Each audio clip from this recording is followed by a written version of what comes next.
Hello दोस्तों, कैसे हैं आप सभी। उम्मीद करता हूँ आपसे बहुत ही अच्छे होंगे। तो आज के इस वीडियो में हम पढ़ने वाले हैं क्लास 12 फिजिक्स का वेरी इंपॉर्टेंट टॉपिक को। आज के इस वीडियो में हम पढ़ेंगे जो है हाइड्रोजन स्पेक्ट्रम। तो आप देख सकते हैं, मैं साइड में लगा भी दूंगा फोटो, तो आप देख सकते हैं ये आपके बोर्ड एग्जाम में लगभग हर बार पूछा जाता है। ठीक है, तो बहुत ही इंपॉर्टेंट ये हाइड्रोजन स्पेक्ट्रम वाला टॉपिक है। मैं आपको विश्वास दिलाता हूं कि एक एक टॉपिक को आपकी एक इस टॉपिक के अंतर्गत जो भी टॉपिक आएंगे वो सब आपको अच्छे से समझ में आएंगे। ठीक है, तो मैं यही कहूँगा, वीडियो को अगर आप चाहें तो थोड़ा सा मोबाइल को अपने इस तरीके से कर लें जिससे बड़ा आपका स्क्रीन दिखाई दे, क्योंकि छोटी छोटी बातें हैं, इसमें बहुत ज़्यादा लिखना होता है और याद करना होता है। परंतु मैं पूरी कोशिश करूँगा कि आपको याद करने की ज़रूरत ना पड़े, आप समझ जाएंगे तो यूं ही आप लिख सकते हैं। तो चलिए हम स्टार्ट करते हैं। तो देखिए यहाँ पे हमने लिख दिया हाइड्रोजन स्पेक्ट्रम इंपॉर्टेंट, हमने लिख दिया है। और ये आपके बोर्ड एग्जाम में 5 नंबर में पूछे जाते हैं। कितना नंबर? तो 5 मार्क्स। ठीक है, तो 5 नंबर तो बहुत होते हैं। ठीक है, तो 5 नंबर बहुत होते हैं, तो मैं यही कहूँगा 5 नंबर को बिल्कुल भी मिस नहीं करना है, बिल्कुल इसको कंफर्म कर लेना है। तो देखिए हाइड्रोजन स्पेक्ट्रम सबसे पहले आता है। तो हाइड्रोजन स्पेक्ट्रम के बारे में जो बताने वाले वैज्ञानिक थे जो है बोर। ठीक है, बोर कहें या बोहर कहें, दोनों बात एक ही है। तो आते हैं, देखिए बोर ने अपने परमाणु मॉडल द्वारा हाइड्रोजन के विभिन्न ऊर्जा स्तरों की ऊर्जा के लिए सूत्र प्राप्त किया है। ध्यान से आप समझेंगे, ये बात आपको लिखना होगा। हाइड्रोजन स्पेक्ट्रम के अंतर्गत आपको सबसे पहली बात यही लिखना है कि बोर ने अपने परमाणु मॉडल द्वारा हाइड्रोजन के विभिन्न ऊर्जा स्तरों की ऊर्जा के लिए एक सूत्र प्राप्त किया है, और वो सूत्र है ये। ठीक है, जहां लिखा है En=RCH/n²। ठीक है, और जहां इन सभी के मान का टोटल मान इन्होंने बताया है कि क्या 13.6 इलेक्ट्रॉन वोल्ट बाई n², ये इन्होंने बताया है। ठीक है, बट अभी आपको कुछ समझ में नहीं आया, कोई दिक्कत नहीं है, हम समझेंगे, आराम से समझेंगे, निश्चिंत रहना है। सबसे पहली बात देखिए, बोर नामक एक वैज्ञानिक थे। इन्होंने अपने परमाणु मॉडल के आधार पर जो हाइड्रोजन, देखिए हाइड्रोजन के विभिन्न ऊर्जा स्तर होते हैं, वो आगे आपको समझ में आएगा। ये ऊर्जा स्तर यहाँ पे हम बताएंगे, वो आपको समझ में आएगा। ठीक है, तो हाइड्रोजन ने अपने बोर ने अपने परमाणु मॉडल द्वारा हाइड्रोजन के विभिन्न ऊर्जा स्तरों की ऊर्जा ज्ञात करने के लिए एक सूत्र प्राप्त किया, और उस सूत्र यही है En=RCH/n²। जहां पर आपको ध्यान समझना है, जहां R क्या है? रेडबर्ग नियतांक है। ठीक है, तो मैं यहां पे लिख दे रहा हूं, जहां R क्या है? रेडबर्ग नियतांक। ठीक है, इस बात को आपको याद रखना है। H क्या है? H है प्लांक नियतांक। ये बात याद रखना है। और C क्या है? C है प्रकाश की चाल। मैं यहां पे लिख दे रहा हूं C= प्रकाश की चाल। इतनी बात समझ गए। N यहां पे क्या है? N है क्वांटम संख्या। ठीक है, N भी मैं यहां पे नीचे लिख दे रहा हूं, क्वांटम संख्या। तो देखिए ये बहुत ही हार्ड टॉपिक है, इजी टॉपिक नहीं है। एक एक बात को नहीं समझेंगे तो आपको समझ में नहीं आएगा। ठीक है, तो एक एक बात को समझते जाना है, और जैसे जैसे हमने लिखा हुआ है उस प्रकार नोट्स में भी आपको लिखना है। और उसके बाद अगर बोर्ड एग्जाम में फिक्स है तो आना तो ये फिक्स है। देख रहे हैं कितनी बार ये पूछा गया है, अभी हमने पहले ही दिखाया था। तो देखिए इतनी बार पूछा गया है, तो हो सकता है 2024 इस बार बोर्ड एग्जाम में ये पूछ दे, तो पूछ देगा, तो ऐसा ही आपको लिखना भी है। ठीक है, तो सबसे पहले आप लिखेंगे कि बोर ने अपने परमाणु मॉडल द्वारा हाइड्रोजन के विभिन्न ऊर्जा स्तरों की ऊर्जा ज्ञात करने के लिए एक सूत्र प्राप्त किया, और उस सूत्र का नाम क्या है? En=RHC/n²। जहां पर इन सभी को R, H और C, इन सभी का मान इन्होंने निकाला 13.6। ठीक है, n² है तो n² इन्होंने लिख दिया। ये इलेक्ट्रॉन वोल्ट इसका मात्रक इन्होंने दिया है, क्योंकि ऊर्जा का मात्रक इलेक्ट्रॉन वोल्ट होता है। सिंपल सी बात। जहां पे R क्या है? रेडबर्ग नियतांक है। H क्या है? प्लांक नियतांक है। C क्या है? प्रकाश की चाल है। N क्या है? क्वांटम संख्या है। इतनी बात समझ गए, ठीक है। इसमें ऐसा नहीं है कि आप सोच रहे होंगे हाइड्रोजन स्पेक्ट्रम का परिभाषा आपने नहीं बताया, ये परिभाषा थोड़ी ना इसका होता है, ठीक है ना, स्पेक्ट्रम का परिभाषा होता है, ठीक है। तो स्पेक्ट्रम का परिभाषा सिंपल सा पूछा तो नहीं जाता है, मैं बता दे रहा हूं क्या होता है कि तरंगों की आवृत्ति या तरंगों की आवृत्ति के या तरंगों के जो तरंग दैर्घ्य होते हैं, तो तरंग जो होते हैं, तरंग को हम विकिरण भी कह सकते हैं, तो विकिरण की आवृत्ति या विकिरण के तरंग दैर्घ्य के बढ़ते या घटते हुए क्रम में हम रखा जाता है, तो उसे ही हम क्या कहते हैं, उससे एक हमें श्रेणी प्राप्त होता है, मतलब उसे ही हम स्पेक्ट्रम कहते हैं। और उस स्पेक्ट्रम जब क्या होता है रखेंगे तो एक हमें श्रेणी भी प्राप्त होगा, जब तरंग दैर्घ्य के बढ़ते या घटते हुए क्रम में रखेंगे तो हमें एक श्रेणी भी प्राप्त होगा, और उस श्रेणी को हम स्पेक्ट्रम श्रेणियां भी कहते हैं। स्पेक्ट्रम श्रेणियों को हम बहुत तरीके से परिभाषित कर सकते हैं, निश्चिंत रहना है।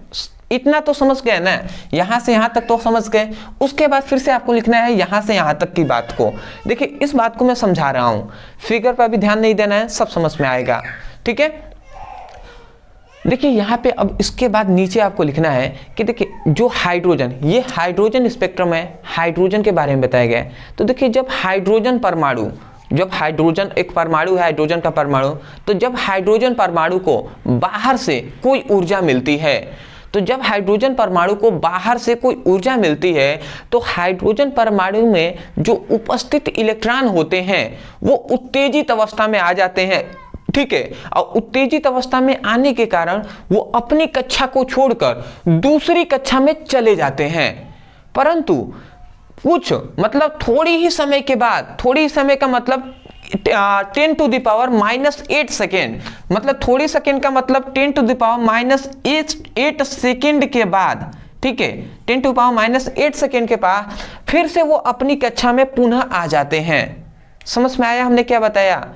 हमने यही बताया कि हाइड्रोजन परमाणु को बाहर से कोई ऊर्जा मिलती है, तो जब बाहर से कोई ऊर्जा मिलती है तो हाइड्रोजन में उपस्थित जो इलेक्ट्रॉन होते हैं वो उत्तेजित अवस्था में आ जाते हैं, जिसके कारण वो अपनी कक्षा को छोड़कर दूसरी कक्षा में चले जाते हैं, परंतु सिर्फ 10⁻⁸ सेकेंड के पश्चात फिर से वो वापस लौट आते हैं अपनी कक्षा में, ठीक है। तो इस घटना से हमें फिर से एक श्रेणी प्राप्त होती है और उस श्रेणी को ही हम क्या कहते हैं, हम स्पेक्ट्रम श्रेणियां कहते हैं, ठीक है। तो वही बात हमने लिखे स्पेक्ट्रम श्रेणियां कहते हैं।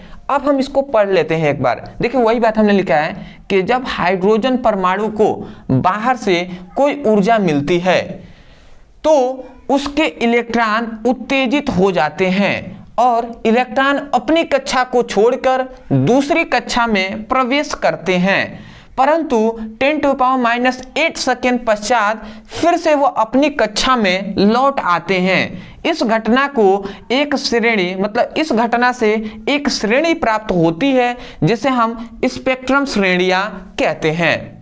तो स्पेक्ट्रम श्रेणियां का हमने दो परिभाषा आपको बता दिया है, एक तो सिंपल से ये परिभाषा, या एक हमने सिंपल में बताया है कि जब विकिरण की आवृत्ति के घटते या बढ़ते हुए क्रम में रखा जाता है तो एक श्रेणी प्राप्त होती है जिसे हम स्पेक्ट्रम श्रेणियां कहते हैं। सिंपल सा है, तो या तो वही कह दीजिए या तो ये कह दीजिए, समझ गए। तो ये बात आपको लिखना है। उसके अंतर्गत हाइड्रोजन स्पेक्ट्रम के अंतर्गत ही आता है स्पेक्ट्रम श्रेणियां। अब स्पेक्ट्रम जो श्रेणी होती हैं वो 5 होते हैं, जिसमें से पहला है लाइमन श्रेणी। अब इसके बाद 5 जो श्रेणियां होती हैं उसको हम समझ लेते हैं। तो यही सब 5 श्रेणियां है। एक है लाइमन श्रेणी जो ये वाला, फिर से एक है बामर श्रेणी जो ये है, फिर से पश्चिम श्रेणी जो ये है, ब्रैकेट श्रेणी जो ये है, और फुंड श्रेणी जो ये है। समझ गए। अब देखिए यहाँ पे E2, E3, E4, E5, E6, E infinite तक, अनंत तक हमने लिखा हुआ है। ये E क्या है? ये E है यही जो हमने नहीं कहा हाइड्रोजन के विभिन्न ऊर्जा स्तरों की ऊर्जा है। हाइड्रोजन के विभिन्न ऊर्जा स्तरों की ऊर्जा है जो ये E है, ठीक है। और यहाँ पे N क्या है? N है क्वांटम संख्या, ठीक है। ये प्रथम क्वांटम संख्या, द्वितीय क्वांटम, तृतीय क्वांटम, चतुर्थ, पंचम, छठम, और ये अनंत तक ऐसे ही चलते जाएंगे। समझ में आ गया? तो इतनी बात है। तो हमें सबसे पहली बात कि हम समझ गए स्पेक्ट्रम श्रेणियां 5 होती हैं। पहला है लाइमन श्रेणी। अब देखिए इसमें जो हाइड्रोजन स्पेक्ट्रम है इसके अंतर्गत इसको मुख्यतः इसको लिखना ही होता है, वेरी इंपॉर्टेंट है। तो देखिए इसमें अब आपका बस 5 ही ये काम है, लाइमन श्रेणी को परिभाषित कर देना और इसके लिए सूत्र देना, फिर से बामर के लिए उसी प्रकार, फिर से पश्चिम के लिए उसी प्रकार परिभाषा सूत्र, ठीक है। अब ये कहाँ से आया है ये आपको बताना है। फिर से ब्रैकेट श्रेणी, फुंड श्रेणी, इन सभी के बारे में आपको लिखना होगा। तो देखिए हम एक एक करके समझाएंगे, ध्यान से आपको समझते जाना है। देखिए इतनी बात आपको समझ में आ गया। सबसे पहली बात आप यहां से यहां तक लिखेंगे, इन दोनों फॉर्मूले को लिख लेंगे। फॉर्मूला सिंपल में इसका मान है ये, ठीक है, RCH मतलब RHC का हमने बता दिया। R क्या है, रेडबर्ग नियतांक है, H प्लांक नियतांक है, C क्या है, प्रकाश की चाल है, N है क्वांटम संख्या। उसके बाद हमने बताया कि किसको स्पेक्ट्रम श्रेणियां कहते हैं कि जब हाइड्रोजन जो परमाणु है उसे बाहर से कोई ऊर्जा मिलती है तो उसके अंदर जो इलेक्ट्रॉन होते हैं वो उत्तेजित अवस्था में आ जाते हैं, जिसके कारण वो अपनी कक्षा को छोड़कर दूसरी कक्षा में चले जाते हैं, परंतु सिर्फ कुछ ही सेकेंडों के पश्चात वो फिर से अपनी कक्षा में लौट आते हैं। इस घटना को स्पेक्ट्रम श्रेणियां कहते हैं। स्पेक्ट्रम श्रेणियां 5 होती हैं। तो एक है, पहला है लाइमन श्रेणी। अब लाइमन श्रेणी क्या है इसको हम समझा देते हैं। देखिए ये लाइमन श्रेणी, तो देखिए इसमें बहुत सारे वैज्ञानिक लगे हुए थे हाइड्रोजन स्पेक्ट्रम में। तो देखिए लाइमन एक वैज्ञानिक का नाम है।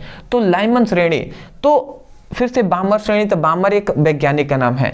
तो पहले हम लाइमन श्रेणी को जान लेते हैं। तो लाइमन श्रेणी देने वाले वैज्ञानिक लाइमन थे। अब लाइमन ने यह बताया, हम लिखेंगे लाइमन के अनुसार जब क्या होता है, तरंगे, ध्यान से समझेंगे, जब तरंगे, ये बात आप याद में करा रहा हूं, लाइमन के अनुसार जब तरंगे उच्च ऊर्जा से, ये उच्च ऊर्जा है, तो जब तरंगे उच्च ऊर्जा स्तर से प्रथम ऊर्जा स्तर में, ये प्रथम ऊर्जा स्तर है, तो जब उच्च ऊर्जा स्तर से प्रथम ऊर्जा स्तर में आ जाते हैं या प्रवेश करते हैं तो इससे एक श्रेणी प्राप्त होता है, उसे हम क्या कहते हैं, लाइमन श्रेणी कहते हैं। समझिएगा, ये उच्च ऊर्जा स्तर है। तो जब तरंगे कहां से, उच्च ऊर्जा स्तर से, उच्च ऊर्जा स्तर से, ठीक है, जब तरंगे उच्च ऊर्जा स्तर से, ठीक है, प्रथम n⁻1 है ना, तो प्रथम ऊर्जा स्तर में आ जाते हैं, ठीक है, मतलब प्रथम ऊर्जा स्तर में आ जाते हैं तो हमें एक श्रेणी प्राप्त होता है जिसे हम क्या कहते हैं, जिसे हम लाइमन श्रेणी कहते हैं। समझ में आ गया? देखिए ये प्रथम वाला, देखिए प्रथम श्रेणी में केवल यहाँ पे देख रहे हैं ये कोई भी प्रथम तक पहुंच रहा है, नहीं ना पहुंच रहे हैं। तो जब तरंगे उच्च ऊर्जा स्तर से, ठीक है, प्रथम ऊर्जा स्तर में प्रवेश करते हैं तो हमें एक ये श्रेणी प्राप्त होता है और इस श्रेणी को ही हम क्या कहते हैं, इस श्रेणी को लाइमन श्रेणी कहते हैं। वही बात हमने लिखा है कि लाइमन के अनुसार जब तरंगे उच्च ऊर्जा स्तर से प्रथम ऊर्जा स्तर में, मतलब n⁻n=1, ठीक है, आते हैं, मतलब प्रथम ऊर्जा स्तर में आते हैं या प्रवेश करते हैं तो जो श्रेणी प्राप्त होता है उसे हम लाइमन श्रेणी कहते हैं। सबसे पहली बात लाइमन श्रेणी आपने समझ लिया। ऐसे ही आपको थोड़ा सा अभी आपको सब समझ में आ जाएगा। तो लाइमन श्रेणी का फॉर्मूला होता है 1/λ = R 1/1 का स्क्वायर और फिर के n का स्क्वायर। ये आपका क्या होता है, फॉर्मूला होता है। इसको आप लिख लीजिए, ठीक है। और जहां पर आपको याद रखने एक और बात कि जहां n क्या है, n=, देखिए एक का तो हो गया, इसमें मैं सिंपल है, मैं ज्यादा कुछ नहीं, आप इतना जान लीजिए। देखिए यहाँ पे ऊर्जा स्तर की बात हो रही है तो एक समाप्त हो गया ना, तो आप दूसरे से हम गिनेंगे तो यहाँ पे n एक क्वांटम संख्या है, तो क्वांटम संख्या 1 भी हो सकता है, 2 भी, 3 भी, परंतु प्रथम क्वांटम संख्या समाप्त हो गया तो यहाँ पर अब ये n का जो मान होगा ये 1 नहीं हो सकता है, 2 हो सकता है, 3 हो सकता है, 4, 5, 6, इस प्रकार अनंत तक हो सकता है, परंतु 1 नहीं हो सकता। समझ गए? सिंपल वे में समझिए, n का मान हम 1 नहीं लेंगे, 2 3 4 5 इस तरीके से अनंत ले सकते हैं, परंतु n का मान यहाँ पे 1 नहीं हो सकता क्योंकि 1 यहाँ पे हो गया है, प्रथम श्रेणियां समाप्त हो गई हैं। ठीक है, इसलिए पहला आपने समझ लिया। लेम्डा क्या है? क्या है? तरंगदैर्घ्य है। r क्या है? रेडवर्ग नियतांक है। ठीक है, यहाँ पे n क्या है? क्वांटम संख्या है। समझ गए? अब देखिए, इसमें दो बातें आपको समझना है। ये एक बात इसमें याद रखना है कि जो क्या होता है, मतलब लाइमन श्रेणी, इस लाइमन जो श्रेणियां, मतलब ये जो श्रेणियां है, यह स्पेक्ट्रम के, मतलब यहाँ पे हम लिख सकते हैं कि यह श्रेणियां, मैं इस कलर से लिख दे रहा हूं, यह श्रेणियां, इसको समझिएगा, यह श्रेणियां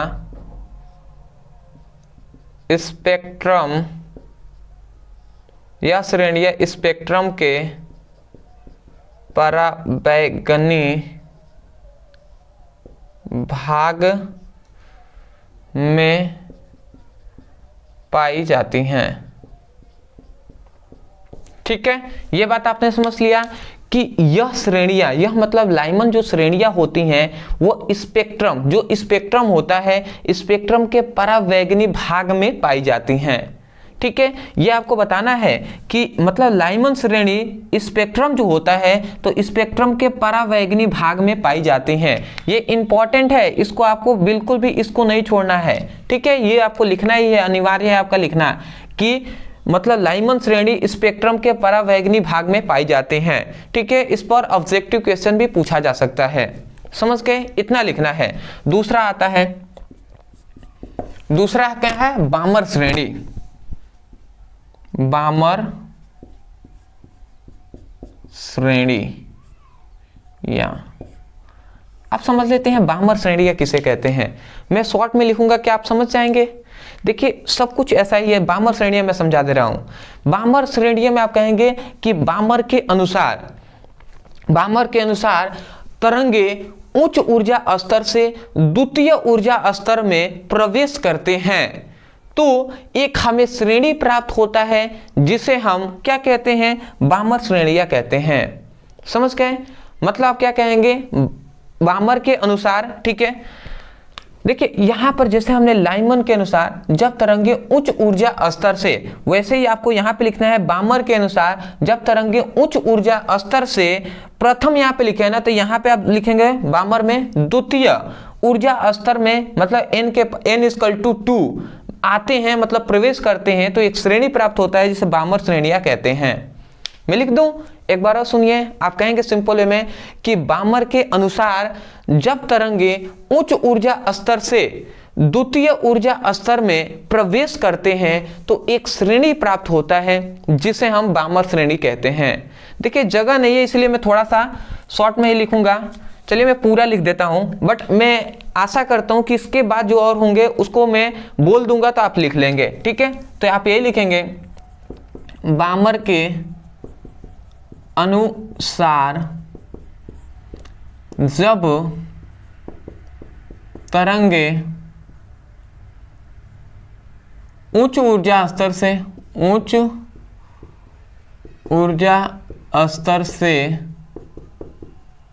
कितने उच्च ऊर्जा स्तर से द्वितीय ऊर्जा स्तर में प्रवेश करते हैं, द्वितीय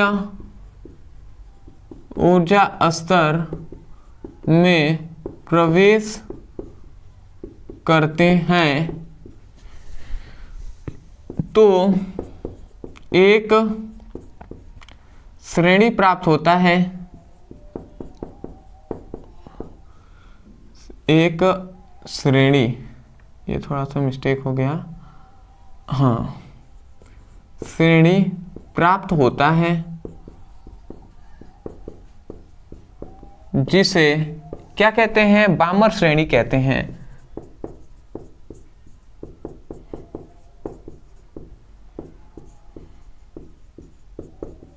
ठीक है जी, आशा करते हैं आप समझ गए होंगे। सिंपल में बामर के अनुसार जब तरंगे उच्च ऊर्जा स्तर से द्वितीय ऊर्जा स्तर का मतलब कि n=2 द्वितीय ऊर्जा स्तर में प्रवेश करते हैं तो एक श्रेणी प्राप्त होता है जिसे हम बामर श्रेणी कहते हैं। फॉर्मूले पे जहां तक बात करें तो फॉर्मूला आप इसका याद रखेंगे कि 1/λ इक्वल टू r 1/2 का होल स्क्वायर माइनस 1/n का होल स्क्वायर। ये फॉर्मूला आप याद रखेंगे। देखिए कुछ हमने नहीं किया, फॉर्मूले में भी आपको ज़्यादा चेंज नहीं करना है, कुछ नहीं। देखिए n के पावर होल स्क्वायर किया है, अब द्वितीय ऊर्जा स्तर में प्रवेश कर रहा है तो 1 के जगह पर हमने 2 कर दिया है, 2 का होल स्क्वायर, और n का स्क्वायर था तो n का स्क्वायर हमने कर लिया है। तो बस थोड़ा सा सेंस लगाना है, दोनों में ज़्यादा डिफरेंट कुछ नहीं है, ठीक है। तो इसको मैं ये कर दिया, ठीक है, समझ गया ना। दो आपको समझ में आ गया। तीसरे पे आते हैं, पश्चिम श्रेणी, ठीक है। जगह तो नहीं है पर मैं लिख रहा हूं, थोड़ा सा और बचा हुआ है। तीसरा पश्चिम श्रेणियां, ठीक है। पश्चिम श्रेणियां, पश्चिम या पश्चिम, ठीक है, ये थोड़ा सा प्रोनाउंसिएशन में थोड़ा सा मिस्टेक हो जाता है। पश्चिम श्रेणियां, अब समझ लेते हैं पश्चिम श्रेणियां क्या है। तो पश्चिम श्रेणियां देने वाले वैज्ञानिक थे पाश्चम, ठीक है। तो पाश्चन नामक वैज्ञानिक ने बताया था।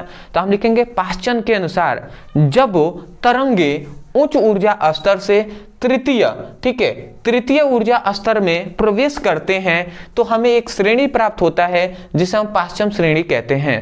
समझ गए, मतलब कि पश्चिम के अनुसार, ठीक है, मैं लिख रहा हूं पश्चिम के अनुसार, आप क्या लिखेंगे, पश्चिम के अनुसार जब तरंगे, मैं शॉर्ट में लिख रहा हूं, जब तरंगे, ठीक है, उच्च ऊर्जा स्तर से, उच्च, मैं आप लिख दे रहा हूं उच्च ऊर्जा स्तर से, उच्च ऊर्जा स्तर से, ठीक है, कहां तक, तृतीय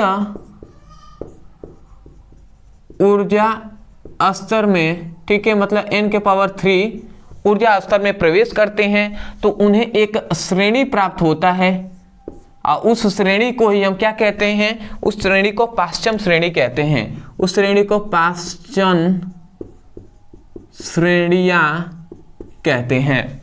समझ में आ गया। शॉर्ट में हमने लिखा है, मतलब आप लिखेंगे पश्चिम के अनुसार जब तरंगे उच्च ऊर्जा स्तर से तृतीय ऊर्जा स्तर में प्रवेश करते हैं तो एक श्रेणी प्राप्त होता है जिसे हम पश्चिम श्रेणी कहते हैं, ठीक है। अब इसका भी फॉर्मूले के जगह पर क्या लिखेंगे, 1/λ और फिर से लिखेंगे r, ठीक है, और 1/, देखिए तीसरे में प्रवेश कर रहा है तो हम लिखेंगे 3 का स्क्वायर और फिर से माइनस 1/n का होल स्क्वायर, ये हम कर देंगे।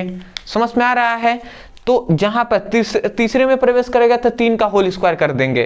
परंतु यहां पे एक बात याद रखना है, यहां पर n का जो मान होगा, देखिए दूसरे में प्रवेश कर लिया ना, तो यहां पर जो n का मान होगा वो n का मान अब 2 से नहीं, अब हम 3 से लेंगे, 3 4 5 6, ऐसे यहाँ पे 3 हो गया। तो अब यहाँ पे जो n का मान होगा वो हम 4 5 6 इस प्रकार लेंगे। समझ में आ रहा है ना। तो ये भी बात को आपको याद रखना है कि n का मान हम इससे अधिक लेंगे, ठीक है, क्योंकि उसमें तो प्रवेश कर लिया है। समझ गए। आते हैं ब्रैकेट श्रेणी, ठीक है,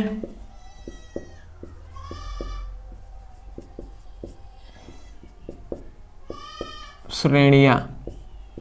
अब ब्रैकेट श्रेणियां को भी हम समझ लेते हैं। देखिए ब्रैकेट श्रेणियों को यही कहेंगे जब, मतलब ब्रैकेट के अनुसार जब तरंगे उच्च ऊर्जा स्तर से चतुर्थ ऊर्जा स्तर में या चौथे ऊर्जा स्तर में प्रवेश करता है तो हमें एक श्रेणी प्राप्त होगा जिसे हम ब्रैकेट श्रेणी कहते हैं।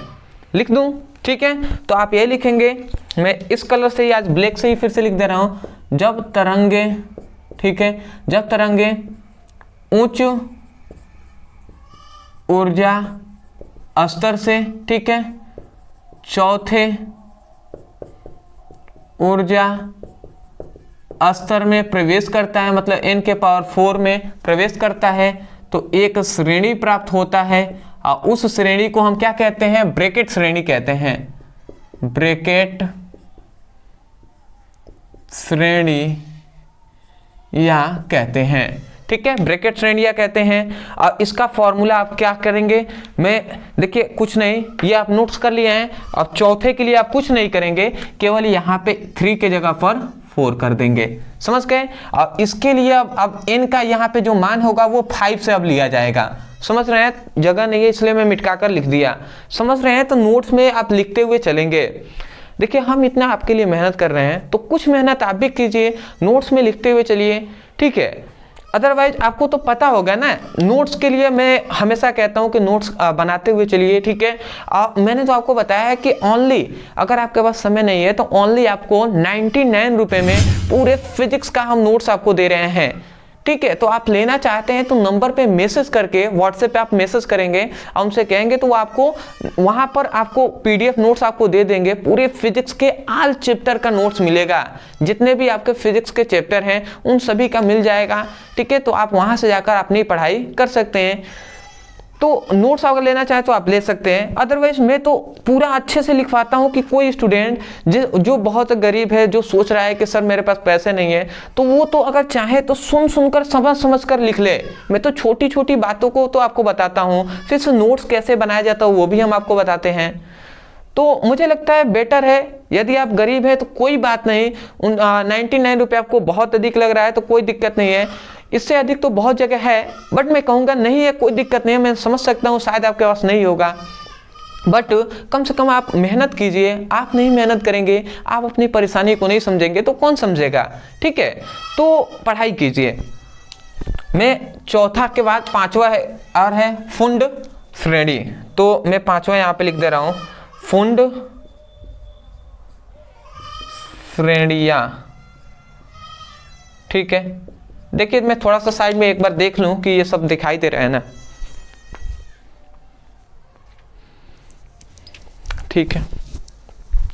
देखिए फुंड श्रेणियाँ, तो फुंड श्रेणियाँ में हम क्या कहेंगे, हम यही कहेंगे कि जब हम कहेंगे फुंड के अनुसार जब तरंगे उच्च ऊर्जा स्तर से, ठीक है, पांचवें ऊर्जा स्तर में प्रवेश करते हैं तो एक श्रेणी प्राप्त होगा जिसे फुंड श्रेणी कहते हैं। सेम टू सेम है, बस हम क्या कहेंगे, जब तरंगे उच्च ऊर्जा स्तर से, ठीक है, पांचवें, जहां पे चौथा लिखा गया है उसी प्रकार फुंड में हम पांचवें ऊर्जा स्तर में प्रवेश करता है तो एक श्रेणी प्राप्त होगा और उस श्रेणी को फुंड श्रेणी कहते हैं। नीचे थोड़ा सा जगह में लिख दे रहा हूं, जब तरंगे, ठीक है, कहां से, उच्च ऊर्जा स्तर से, उच्च ऊर्जा स्तर से, ठीक है, कहां तक, पांचवें ऊर्जा स्तर में, मतलब n के पावर n = 5 में प्रवेश करते हैं तो एक श्रेणी प्राप्त होता है जिसे हम क्या कहते हैं, फुंड श्रेणी कहते हैं, फुंड श्रेणियां कहते हैं, ठीक है। इतनी बात समझ के फुंड श्रेणियां किसे कहते हैं, तो फुंड श्रेणियां कहते हैं, इसका भी फॉर्मूला आप लिखेंगे 1/λ = r 1/, यहाँ पे 4 के जगह पर 5 का होल स्क्वायर कर देंगे, -1/n का स्क्वायर कर देंगे। और यहाँ पे n का जो मान होगा वो, यहाँ पे अगर 5 लिखते हैं तो यहाँ पे n का जो मान होगा वो 6 से स्टार्ट होगा, 6, 7, 8, 9 इस प्रकार हो सकता है। इतनी बात समझ गए। तो मैं समझता हूँ इतना अगर आप लिख देते हैं तो आपको पूरा फुल नंबर मिलेगा और इतना आपको लिखना ही होगा। ये सब तो ऐसे ही याद हो गया, ये सब तो हमने आपको समझाकर, यहाँ से यहाँ तक तो समझाकर ही मैं आपको याद करा दिया हूँ। इसको थोड़ा सा आपको अगर समझ में आ जाए तो सही है, नहीं तो थोड़ा सा याद कर लीजिएगा। देखिए बिना मेहनत का तो कुछ भी नहीं मिलता यार, तो आपको 5 नंबर कैसे मिल जाएगा। मेहनत कीजिए और पढ़ाई कीजिए। और सबसे खास बात आप सोच रहे होंगे कि यहाँ पे r का जो मान है वो कितना होगा, ठीक है, तो मैं आपको बता दे रहा हूँ। देखिए यहाँ पे r जो रेडबर्ग नियतांक है उसका मान मैं बता दे रहा हूँ, आप याद रखेंगे, इसका मान आप याद रखेंगे। जो r का मान होता है 1.09 × 10⁻⁷ होता है, ठीक है, ये बात आप याद रखेंगे। h का जो मान होता है 6.6 × 10⁻14 ये आपका होता है। फिर से c का मतलब प्रकाश की चाल 3 × 10⁸ मीटर प्रति सेकेंड होता है। क्वांटम संख्या तो मान तो आपको देगा ही क्वेश्चन में, या आप समझ सकते हैं कि प्रथम की बात करें, ठीक है, मतलब चौथी ऊर्जा स्तर की बात करें तो वहां पे इनका मान 4 लेंगे हम, ठीक है। तो इस प्रकार तो ये बात आप समझ गए। यहाँ पर 4 अगर दिया है तो यहाँ पे आपको अलग अलग करके लेना है, ठीक है। वैसे तो इसमें ऐसा मतलब न्यूमेरिकल नहीं आता है इस पर, ठीक है, बस मैं आपको समझाने के लिए बता दिया, बट हाँ ऐसे आपको लिखना है। मैं आशा करता हूँ कि आपको समझ में आ गया होगा। देखिए आपको इतना समय लगा बट आपको समझ में आ गया है तो बहुत ही अच्छी बात है। मैं यही कहूँगा यदि आप सपोर्ट करना चाहते हैं तो वीडियो को लाइक कीजिएगा, चैनल पर नए होंगे तो चैनल को सब्सक्राइब कर दीजिएगा, क्योंकि आप ही के लिए इतना मेहनत किया जा रहा है और आप ही सपोर्ट नहीं करेंगे तो कौन करेगा, तो सपोर्ट कर दीजिएगा। और तीसरी बात, यदि आप पढ़ना चाहते हैं फिजिक्स की, केमिस्ट्री का, हिंदी का, इंग्लिश का, सभी का इंपॉर्टेंट केवल टॉपिक, तो डिस्क्रिप्शन बॉक्स में लिंक है, आप जाइए उस पर क्लिक कीजिए और अपनी अच्छी से पढ़ाई कीजिए। तो मिलते एक नए टॉपिक के साथ, तब तक के लिए धन्यवाद।